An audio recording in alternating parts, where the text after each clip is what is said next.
Hello, I'm Dr. Sachin Kunde, a pediatric gastroenterologist at Helen DuBois Children's Hospital and an assistant professor of pediatrics at Michigan State University. I am presenting a video abstract of our recently published article entitled Guidance on Preparing an Investigational New Drug Application for Fecal Microbiota Transplantation Studies. This work was put together in collaboration with Dr. Colin Kelly from Brown University and Dr. Alex Kurtz from University of Minnesota. Fecal microbiota transplantation is an effective therapy for the treatment of recurrent Clostridium difficile infection, or CDI. However, there is growing interest in use of fecal microbiota transplantation in other conditions such as inflammatory bowel disease, irritable bowel syndrome, and components of metabolic syndrome such as diabetes and obesity. However, fecal microbiota transplantation constitutes a drug and a biologic. Therefore, its use in human subjects has been controlled by the United States Food and Drug Administration, and an investigational new drug application may be necessary for its use in human subjects. In this article, we provide guidance to researchers for an investigational new drug application for use of fecal transplantation for recurrent C. difficile infection or other conditions. Given the complexity of IND applications, United States FDA has announced its discretion towards use of fecal transplantation in human subjects, in that use of fecal transplantation for recurrent C. difficile infection can be done without an investigational new drug application. However, an IND application may be desired. An IND application is still required for use of fecal transplantation for research purposes and indications other than Clostridium difficile infection. There are three types of IND applications: an investigator IND, an emergency IND, and a treatment IND, also known as expanded access IND. At this time, only research INDs are allowed for the use of fecal transplantation in human subjects. The sponsor of an IND should be aware of the responsibilities of holding the IND. We have provided the links and brief details of these responsibilities in our article. Essentially, these responsibilities ensure that the study is conducted in appropriate and ethical manner and follows the protocol that is provided in the IND application.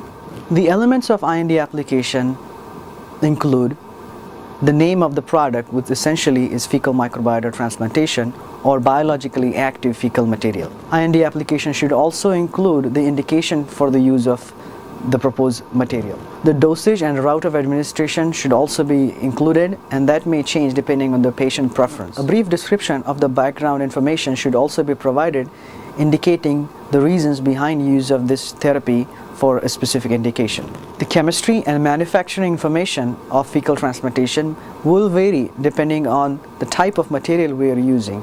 It will depend on whether fecal transplantation is performed using a freshly prepared material or a frozen material. The clinical data summary section should list the background information and reasons behind use of investigational product for a specific condition.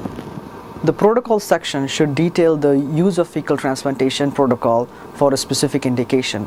It should include the indication, inclusion and exclusion criteria for a particular study or clinical indication.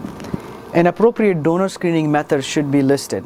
A sample protocol for donor screening has been included in our article. Essentially enlists blood tests and stools tests that are required for donor screening. Each protocol for an investigational new drug application should include a plan to monitor adverse events. Life-threatening events and unexpected adverse events should be immediately reported to FDA. The timeline of reporting has been included in this article. It is suggested that a data safety monitoring board be established to assess the side effects or adverse events associated with fecal transplantation. The protocol or study should be halted if there are any unexpected events or any safety concerns to the patients. FDA should be notified within 48 hours if any safety concerns are identified during the study. The protocol should address all the risks that are possibly associated with fecal transplantation. It is critically important that we inform patients that this is an experimental therapy and not approved by FDA, and there may be unforeseen risks associated with fecal transplantation. An informed consent must be obtained from subjects, indicating that this is an experimental procedure.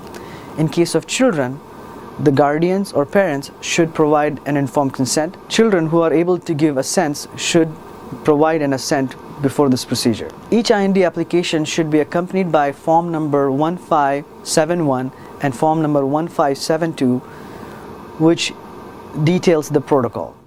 We have provided the links of these forms that can be obtained from FDA website.